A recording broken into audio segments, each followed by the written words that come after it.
नमस्कार साथियों, मैं आपका दोस्त विष्णु कुमार आप सभी का हार्दिक स्वागत करता हूं, अभिनंदन करता हूं भारत के सबसे बड़े online education platform Unacademy Rajasthan exam पर। साथियों, ये चैनल डेडिकेट है आपके लिए आरपीएससी और आरएसएम एसएसबी बोर्ड की जितनी भी अपकमिंग एग्जाम है उनके लिए सभी विषयों के लिए history, polity, geography, economics, IR, Hindi, English सभी के लिए बिल्कुल कंप्लीट तैयारी करवाने के लिए और इसी कड़ी में मैं विष्णु कुमार आपके साथ हूँ। राजस्थान ज्योग्राफी के लिए, इंडियन ज्योग्राफी के लिए और वर्ल्ड ज्योग्राफी के लिए। राजस्थान ज्योग्राफी कड़ी के अंदर आज हम आगे बढ़ते हैं और कुछ और टॉपिक के बारे में चर्चा करेंगे, जिसमें इंपॉर्टेंट टॉपिक हमारा चल रहा है, उसका नाम है राजस्थान की कृषि। राजस्थान की कृषि अभी कंप्लीट नहीं हुई है, कुछ बहुत सारी इंपॉर्टेंट चीज़ें बाकी है, उसके बाद भी राजस्थान की एग्रीकल्चर कंप्लीट होगी। अनअकैडमी का प्लस कोर्स लेने के लिए आप ले सकते हैं, उसके बहुत सारे फायदे हैं। आपको लाइव स्ट्रक्चर कोर्सेज मिलते हैं साथियों। एजुकेटर कंप्लीट तैयारी आपको करवाते हैं। इसके अंदर पूरा का पूरा आरएस का पूरा सिलेबस है। आपके जो लक्ष्य, आपके जो पटवारी एग्जाम है, इसका पूरा का पूरा सिलेबस कंप्लीट करवाया जाता है मेरे प्यारे साथियों। अनलिमिटेड लाइव एक्सेस होते हैं। रोज 4 से 5 घंटे आप क्लास लीजिए, आपके कोर्स को कंप्लीट कीजिए। और डाउट क्लियरिंग सेशन भी होते हैं, पीडीएफ भी डाउनलोड कर सकते हो और फ़ोन करके या बात करके आप अच्छा गाइडेंस भी ले सकते हो साथियों। करना क्या है, अनअकैडमी का लर्निंग ऐप डाउनलोड करना है, आपके मोबाइल नंबर रजिस्टर्ड करके सेल्फ वेरीफाई करना है। उसके बाद में आरपीएससी सेक्शन में जाके प्लस पे क्लिक करके आप केवल 350 रुपये महीने में 24 महीने के लिए कोर्स खरीद सकते हो। 350 रुपीज़ पर मंथ, इससे सस्ता कुछ नहीं हो सकता साथियों। और यहीं पर आप विष्णु कुमार जांगिड़ को फॉलो कीजिए, जिससे आने वाले टेस्ट का आपको राजस्थान ज्योग्राफी और इंडियन ज्योग्राफी के टेस्ट भी आपको फ्री ऑफ कॉस्ट मिल सके। इसका कोई चार्जेस नहीं होता है। अगर आप विष्णु वन रेफरल कोड का यूज करेंगे तो आपको 10% एक्स्ट्रा डिस्काउंट मिलेगा। ध्यान रखिएगा, 350 रुपये महीना और उससे भी सस्ता, यानी 350 रुपये महीने से भी सस्ता आपको मिलेगा 10% का डिस्काउंट। आप चाहें तो ये कोर्स परचेज कर सकते हैं। विष्णु वन मेरा रेफरल कोड है। साथियों, जो अपने कदमों की काबिलियत पर विश्वास रखते हैं वही अक्सर मंजिल तक पहुंचते हैं, यही देखा गया है। ठीक है। और राजस्थान में कृषि के बारे में हम चर्चा कर रहे हैं, जिसे हम कृषि को मानसून का जुआ कहते हैं, मैदानी भाग को कृषि का हृदय स्थल कहते हैं और रोजगार के अंदर ये इंपॉर्टेंट रोल प्ले करता है। उसके बाद हमने देखा था कृषि और संबंधित क्षेत्र का हमारे जो जीडीपी है उसके अंदर योगदान कितना है। फिर हमने देखा था भू सांख्यिकी उपयोग कितना है। फिर कार्यशील जोत के बारे में हमने चर्चा करी थी। उसके बाद हमने देखा था कि हमारे खाद्यान्न उत्पादन कितना हुआ है। उसके बाद हमने देखा था टाइप ऑफ एग्रीकल्चर, समोच्च, मिश्रित, खड़ीन, बारानी, मोनो, डिओ, ओलिगो, रिले कल्चर के बारे में।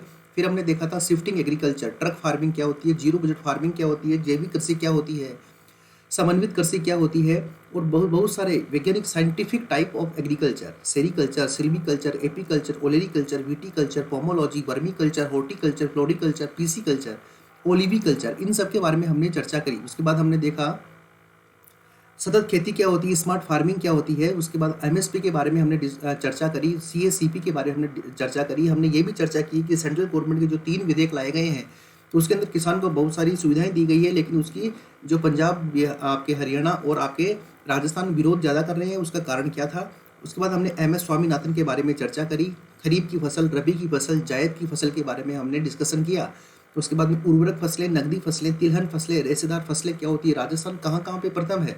उसके बाद में 2018-19 के जो नवीनतम आंकड़े हैं उसके अनुसार राजस्थान की फसलों का विवरण हमने देखा कि ये राजस्थान की फसलें कौन सी कहाँ पर होती है।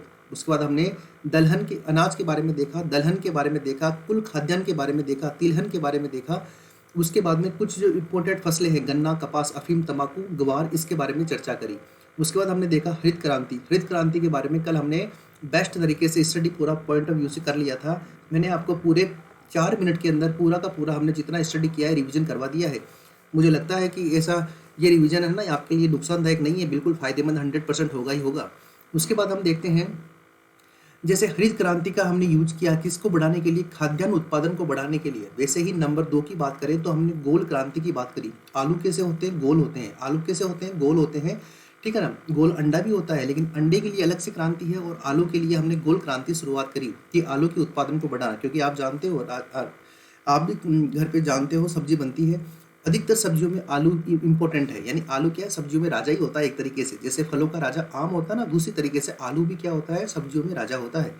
उसके बाद नंबर 3 की बात करें, रजत क्रांति। देखिए गोल, मैंने आपको बोला आलू भी होता है, गोल आपके अंडा भी होता है। तो आलू के लिए जो क्रांति है उसे गोल क्रांति कहते हैं, अंडे के लिए जो क्रांति उसे रजत क्रांति कहते हैं। क्या कहते हैं, रजत क्रांति। ऐसे ही हम नंबर 4 की बात करें तो आता है पीली क्रांति। आपको मैंने कल बताया था, होबा जोजोबा जो पौधा होता है उसे क्या बोलते हैं आप, पीला सोना बोलते हैं, यानी येलो गोल्ड बोलते हैं। तो पीली क्रांति यानी येलो रेवोल्यूशन जो है आपकी सूरजमुखी का उत्पादन बढ़ाने के लिए और तिलहन का उत्पादन बढ़ाने के लिए राजस्थान भारत सरकार के द्वारा लागू की गई है, पूरे भारत में लागू है। नंबर 5 की हम बात करें श्वेत क्रांति। श्वेत क्रांति का नाम सुना होगा आपने, केरल के एक महाशय थे श्री वर्गीज कुरियन जी। उनके उनके अथक प्रयास से आज हिंदुस्तान है ना विश्व के अंदर दूसरा सबसे बड़ा आपके दूध का उत्पादन जो है ये करने लग गया है। श्वेत क्रांति दूध के उत्पादन को बढ़ाने के लिए थी। आपने नाम सुना होगा ऑपरेशन फ्लड। ऑपरेशन फ्लड का नाम सुना होगा, जो 1970 में श्री वर्गीज कुरियन जी के नेतृत्व में शुरू किया गया था, और उसी का परिणाम है कि राजस्थान भी आज जो है भारत के अंदर दूसरे स्थान पे आता है। 11 से 12% आपके इसका दूध का उत्पादन करता है। आपने नाम सुना होगा आनंद। आनंद गुजरात में है, वहाँ पर डेयरी है, उसका नाम सुना होगा। और आपके बनास डेयरी का नाम सुना होगा, गुजरात की जो एशिया की सबसे बड़ी डेयरी है, वो श्वेत क्रांति का ही परिणाम है हमारे भारत में। इसके अलावा हम बात करें बादामी क्रांति। याद रखिएगा, बादामी क्रांति पूछे तो ये मसालों के उत्पादन को दुगना करने से है। याद, इस पर थोड़ा हाईलाइट लगा लीजिएगा, क्योंकि बादामी क्रांति कई बार गलत कर देते हैं। इसके अलावा नंबर 7 की बात करें दूसरी क्रांति। सीमेंट के उत्पादन को बढ़ाने के लिए भारत सरकार ने दूसरी क्रांति का प्रयोग किया है। इसके अलावा लाल क्रांति।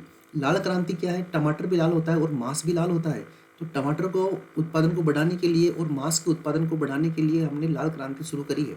इसके अलावा हमने नीली क्रांति शुरू करी है, जिसमें मछली का उत्पादन बढ़ाना होता है। आपने इकोनॉमिक्स के अंदर एक टर्म सुनी होगी जिसका नाम है ब्लू इकोनॉमी, यानी नीली अर्थव्यवस्था। ये नीली अर्थव्यवस्था जो है साथियों, नई अर्थव्यवस्था का प्रकार है। एक अर्थव्यवस्था तो आपके सामान्य अर्थव्यवस्था जो आप देखते हो, एक होती है नीली अर्थव्यवस्था, यानी समुद्र और जल के अंदर जितने भी संसाधन है उनको अधिकतम कैसे बढ़ा सकते हैं और उनका अधिकतम उपयोग कैसे कर सकते हैं, इसी के ऊपर आधारित जो इकोनॉमी होती है उसे ब्लू इकोनॉमी कहते हैं। और इस ब्लू इकोनॉमी का धीरे धीरे इंपोर्टेंस ज़्यादा बढ़ता जा रहा है। इसी ब्लू इकोनॉमी की वजह से आपने नाम सुना होगा दक्षिणी चीन सागर। दक्षिणी चीन सागर के अंदर जो आपके देश हैं, जिसके अंदर वियतनाम है, फिलीपींस है, इन देशों का झगड़ा लगातार बढ़ता जा रहा है। किससे? आपके चाइना से लगातार बढ़ता जा रहा है। चाइना बोलते हैं इसका नाम दक्षिणी चीन सागर है, इसलिए हमारा क्षेत्र है। अगर तो हिंदुस्तान ने कहा कि हिंद महासागर का नाम हिंद महासागर है और हमारा नाम हिंदुस्तान है, तो क्या हिंदुस्तान का हो गया कि हिंद महासागर? ठीक है, तो ऐसा डिस्प्यूट चल रहा है। वो किस वजह चल रहा है? ब्लू इकोनॉमी की वजह से चल रहा है। और इसको बूस्ट करने के लिए कौन सी क्रांति लगाई हमने? नीली क्रांति। उसके अलावा देखिए नंबर 10 पे एक क्रांति है जिसका नाम है इंद्रधनुष क्रांति। ये इन सभी का मिक्सर है और इन सभी को मिलाकर एक हमने अलग से क्रांति की शुरुआत करी जिसका नाम है इंद्रधनुष क्रांति। अगर आपसे पूछे एग्जाम में कि इंद्रधनुष क्रांति का क्या मतलब है, तो आप बताइएगा कि सभी खाद्यान्न के उत्पादन को बढ़ाना ही आपके इंद्रधनुष क्रांति का तात्पर्य है। इसके अलावा आपसे पूछे कि प्रोटीन क्रांति का क्या मतलब है, तो दलहन। आप जानते हो दलहन के अंदर क्या होता है? प्रोटीन होता है। और आप जानते हो आप मछली के अंदर भी क्या होता है? प्रोटीन की मात्रा पाई जाती है। इसलिए जो है आपके दलहन को उत्पादन को बढ़ाने के लिए जो है प्रोटीन को बढ़ाया। प्रोटीन क्रांति की हमने शुरुआत करी। आप साइंस के अंदर पढ़ते हो मांस के अंदर 22% प्रोटीन होता है, लेकिन राजमा के अंदर, दाल के अंदर, जो आपके मूंग की दाल होती है उसमें 26% प्रोटीन होता है। साथ ही राजमा जो होता है उसके अंदर 46% प्रोटीन होता है। और 42 से 45% के बीच में सोयाबीन के अंदर प्रोटीन होता है। ठीक है ना, तो मांस से ज़्यादा इंपॉर्टेंट है आपके दलहन। तो दलहन को उत्पादन को बढ़ाने के लिए प्रोटीन क्रांति की शुरुआत करी गई है। इसके अलावा आपसे पूछे अमृत क्रांति। साथियों आप जानते हो बिन पानी सब शून्य है, अगर पानी नहीं है तो कुछ भी नहीं है। ठीक है, तो आज जो अमृत है, अमृत वो तो हो नहीं सकता कि देवताओं ने समुद्र मंथन से निकाला और हमें पिला दिया, ऐसा तो हो नहीं सकता। ठीक है, तो अमृत क्या है? आज पानी अमृत है। तो पानी का क्या करना है? जहाँ पर ज़्यादा पानी बरसता है और जहाँ पर कम पानी बरसता है, यानी जिन अकाल पड़ते हैं, तो जहाँ से ज़्यादा पानी आ रहा है उसको डाइवर्ट करके हम वहाँ पर ले जाएं जहाँ पर पानी कम है या अकाल की स्थिति है। तो उससे ही हमने क्या बोला? नदी जोड़ो परियोजना बोला। ये भारत की बहुत दिग्गज परियोजना है, बहुत महत्वाकांक्षी प्रोजेक्ट है नदी जोड़ो परियोजना। और इसका संबंध किससे है? अमृत क्रांति से, ध्यान रखिएगा।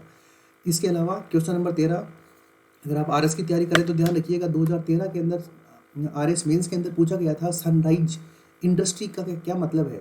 यानी जितने भी आज वर्तमान में उभरते हुए उद्योग है वो आप सनराइज बोलते हो। सन का मतलब सूर्य, राइज का मतलब उगना। यानी सन का मतलब सूर्य और राइज का मतलब क्या है? उगना है। जैसे सूर्य उगता है वैसे कुछ नए उद्योग हैं जो क्या है लगातार बढ़ते जा रहे हैं।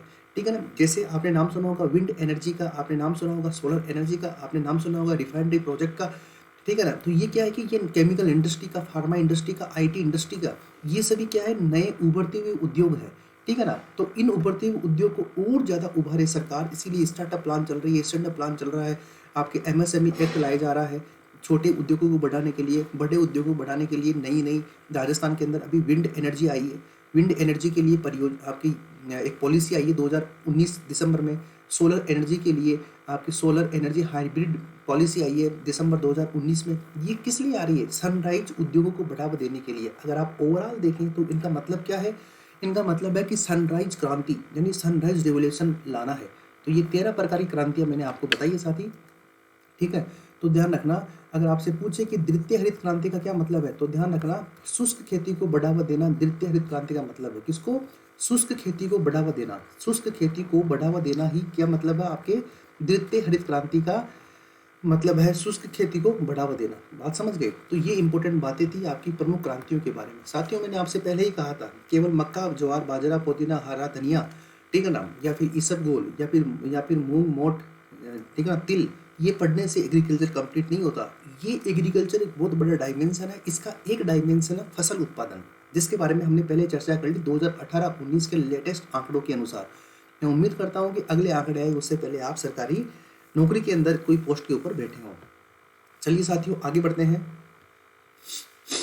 अब देखते हैं साथियों, कुछ एग्जाम के अंदर कुछ इंपॉर्टेंट बातें हैं, ठीक है ना। और वो इंपॉर्टेंट बातें क्या है? जैसे कई बार आपने नाम सुना होगा कि जैसे सफेद सोना किसे बोलते हैं, हरा सोना किसे बोलते हैं, काला सोना किसे बोलते हैं, पीला सोना किसे बोलते हैं।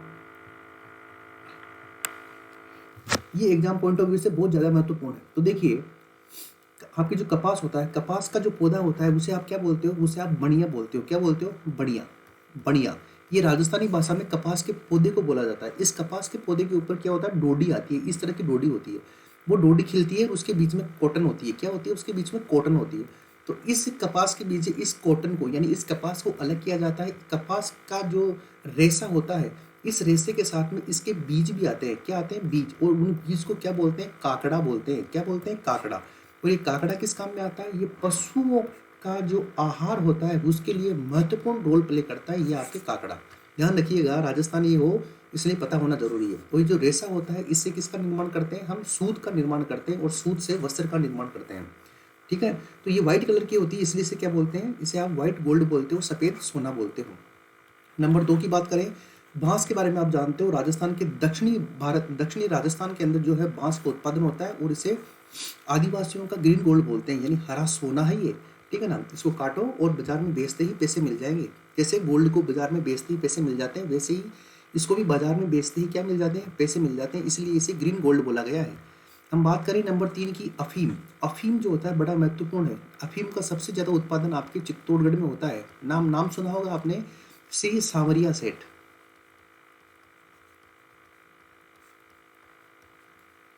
ये एक भगवान का मंदिर है आपके, ठीक है ना। और इन्हें अफीम के देवता बोलते हैं। कैसे बोलते हैं? कि सेठों के सेठ श्री सांवरिया सेठ। यहाँ पर कई बार लोग आते हैं, बोलते हैं कि मेरे 5 ट्रक अफीम के पास करवा देना बिना पुलिस से पकड़े, तो फिर ऑटोमेटिक इसके सांवरिया सेठ के जो है आधे ट्रक का माल जो है उसका पेमेंट यहाँ पे छड़ा दिया जाता है। यानी गुप्त दान बहुत ज्यादा आता है सांवरिया सेठ के। राजस्थान की परंपराएं हैं, ठीक है। तो इनके बारे में आपको जानना जरूरी है। जैसे जैसे नौकरी में आओगे, बड़े होगे, जानोगे, तो सब चीजें आपको पता लगना शुरू हो जाएगी। तो अफीम को क्या बोलते हैं? ब्लैक गोल्ड बोलते हैं, यानी काला सोना बोलते हैं। इसी तरह से आपके होता है नंबर 4 होहोबा जोजोबा।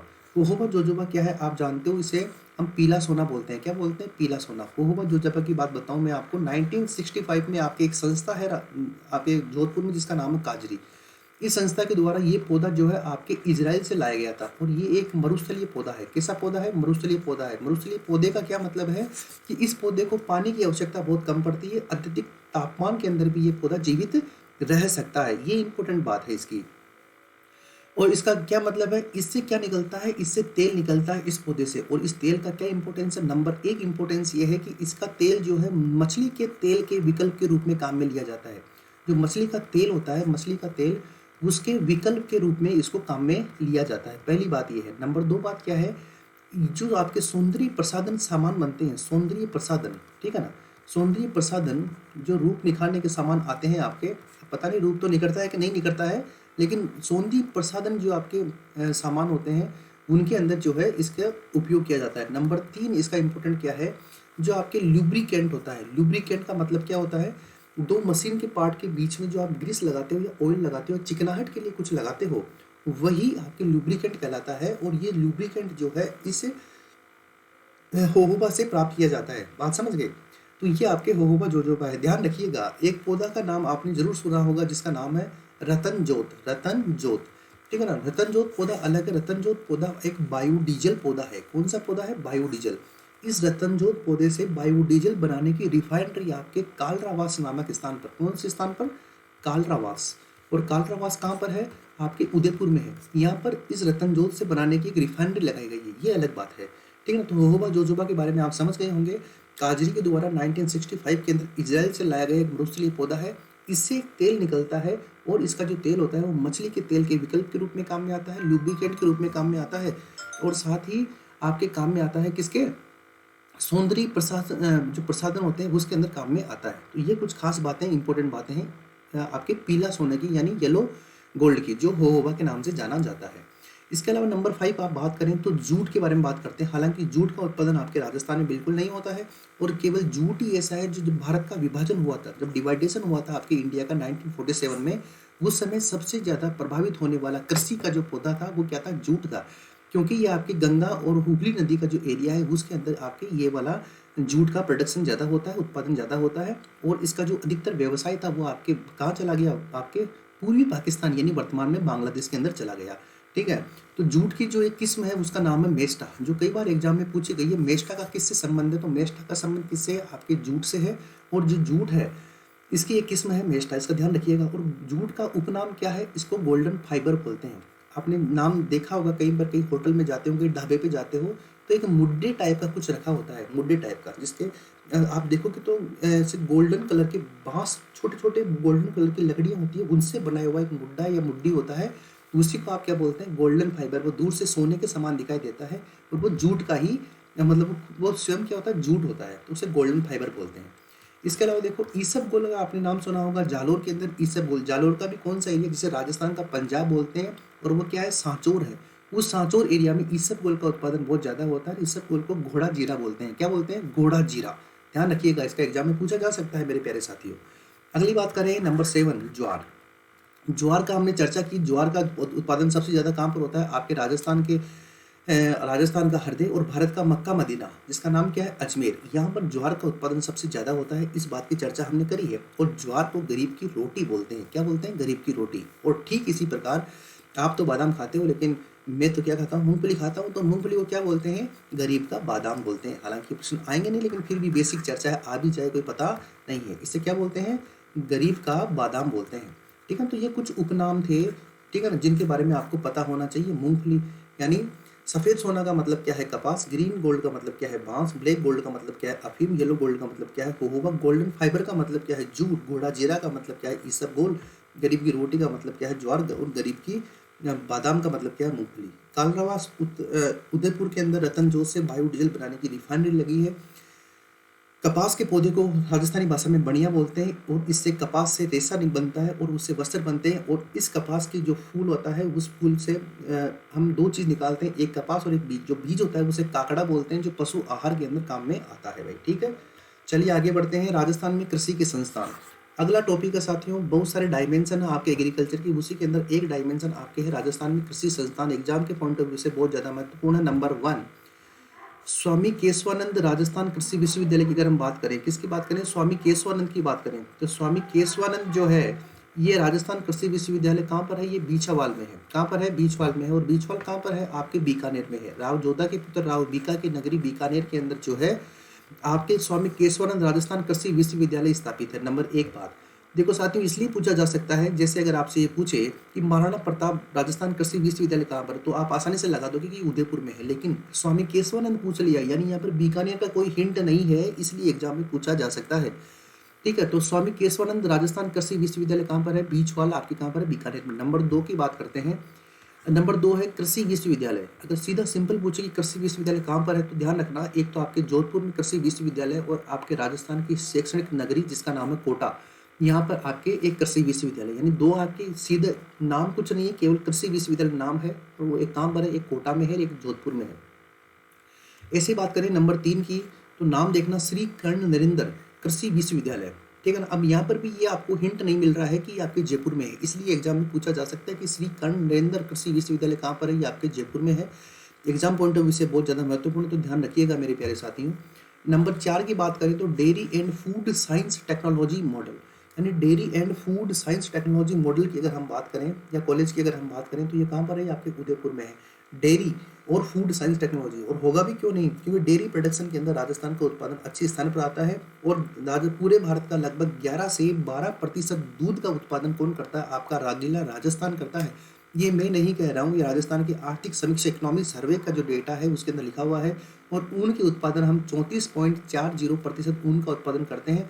ऊन के उत्पादन में हम पूरे भारत के अंदर 1 नंबर पे आते हैं, दूध के उत्पादन पे 2 नंबर पे आते हैं। दूध के उत्पादन के अंदर 1 नंबर पे आपके उत्तर प्रदेश आता है, क्योंकि नवीनतम पशु गणना जो 20वीं पशु गणना हुई है, जो पहली डिजिटल पशु गणना है, उसके अंदर भी सबसे ज़्यादा पशुओं की संख्या आपके उत्तर प्रदेश में है, और 2 नंबर पे आपके राजस्थान है। और राजस्थान में कितने पशु हैं आप जानते हो, 5,66,00,000 जो है आपके पशु है पूरे राजस्थान के अंदर, जो कि पूरे भारत का लगभग 10.60% पशु है। पशुओं की संख्या में राजस्थान का स्थान दूसरा है, पहला स्थान आपके उत्तर प्रदेश का है।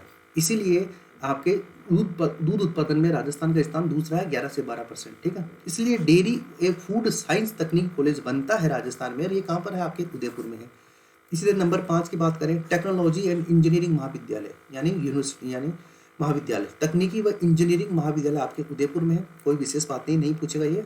महाराणा प्रताप राजस्थान कृषि विश्वविद्यालय, अगर आपसे पूछ ले कि चित्तौड़ में है या उदयपुर में, तो ध्यान रखिएगा उदयपुर के अंदर बड़ा ही फेमस आपके विश्वविद्यालय है। इसके अलावा कृषि विश्वविद्यालय की हमने बात करी जो आपके कोटा में है, और कहाँ पर है, आपके जोधपुर में है। तो साथियों ये आपके कृषि के कुछ इंपॉर्टेंट संस्थान थे जिनके बारे में आपको जानना जरूरी था, मुझे बताना जरूरी था, इसलिए आपको ये मैंने बताया है। अगली बात करते हैं सेंटर ऑफ एक्सीलेंस। साथियों मैंने आपको 4 बार बता दिया है कि राजस्थान एग्जाम चैनल पूर्ण रूप से डेडिकेट है, और मैं आपको जब ज्योग्राफी पढ़ाता हूँ तो इसका मतलब ये है कि 80 से 90% मैं आपको कवर करवाने का प्रयास करूंगा। अभी अभी मैंने राजस्थान एग्जाम की जो पुलिस की एग्जाम थी उसके अंदर देखा है कि लगभग 95% तक भी हम उसके प्रश्नों को अप्रोच कर पा रहे हैं। अगर पटवारी एग्जाम थोड़ा सा पेपर का लेवल आएगा तो हम कह सकते हैं कि 80 से 90% हम आराम से कवर कर लेंगे, इतना कोई दिक्कत नहीं है। 100% कुछ नहीं होता है, 100% क्या होता है, 100 में कुछ नहीं होता, ठीक है ना। 100% तो एक ही होता है। मैं धारक को 100 रुपये अदा करने का वचन देता हूँ, ये 100 के नोट के ऊपर भारत का RBI के जो गवर्नर होते हैं उसके सिग्नेचर होते हैं, वो अदा करने का वचन देते हैं, इसके अलावा किसी गारंटी नहीं होती है। तो देखें ऐसे ही आपके सेंटर ऑफ एक्सीलेंस, सबसे पहले बात ये देखिए सेंटर ऑफ एक्सीलेंस होता क्या है साथियों।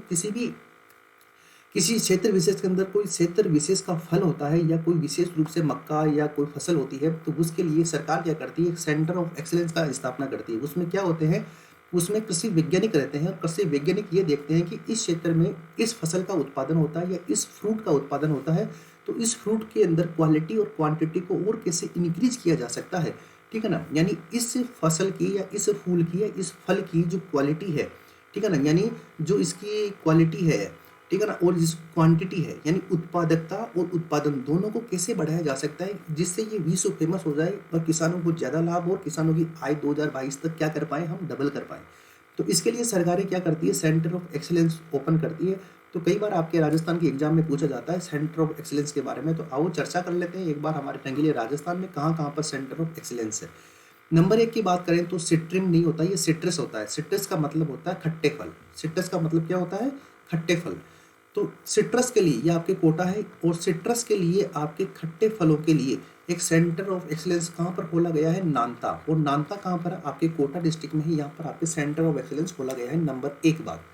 नंबर 2, अगर आपसे पूछे अनार के लिए कहाँ पर खोला गया है, तो आपके रंगीला जयपुर है। यहाँ पर जयपुर के अंदर एक जगह है बस्सी। बस्सी राजस्थान में 2 है, मैं पहले ही बता चुका हूँ आपको, एक जयपुर में है और एक आपके चित्तौड़गढ़ में है। चित्तौड़गढ़ में एक बस्सी अभ्यारण्य भी है बस्सी के अंदर, लेकिन ये जयपुर वाला कोई अभ्यारण्य नहीं है। यहाँ पर बस्सी के अंदर आपके अनार के लिए सेंटर ऑफ एक्सीलेंस खोला गया है राजस्थान सरकार के द्वारा। 2 बातें हो गई। नंबर 3 की बात करें, हमारे सबसे ज़्यादा आपके जो है टोंक और सवाई माधोपुर के अंदर, मुख्य रूप से सवाई माधोपुर, 2 नंबर पे टोंक में आपके अमरूद होता है। कई बार आप जयपुर राजधानी शहर के अंदर देखे होंगे, विधानसभा के बाहर भी कई बैलगाड़ी लगाकर कुछ लोग जो है इतने मोटे मोटे इतने सुंदर जो है अमरूद बेचते हैं। जब उनको काटते हैं बाहर से ग्रीन होता है, अंदर से रेड होता है, खाने पे ऐसा लगता है कि मुंह के अंदर पानी आ जाता है। तो जो अमरूद है ये देवड़ावास टोंक में, यानी ये आपका टोंक है, और इस टोंक के अंदर जो है आपके अमरूद का क्या है, एक्सीलेंस सेंटर बनाया गया है। कहाँ पर, टोंक में। ध्यान रखिएगा आपके टोंक और सवाई माधोपुर जो है अमरूद का ग्रेटर प्रोड्यूसर है, बहुत बढ़िया अमरूद का। इसके अलावा देखिए फल और मसाला की बात करें तो ये आपके झालावाड़ है। यहाँ पर फल और मसाला के लिए सेंटर ऑफ एक्सेलेंस का एक्सेलेंस जो है ओपन किए गए हैं, ये भी इम्पोर्टेंट बात है।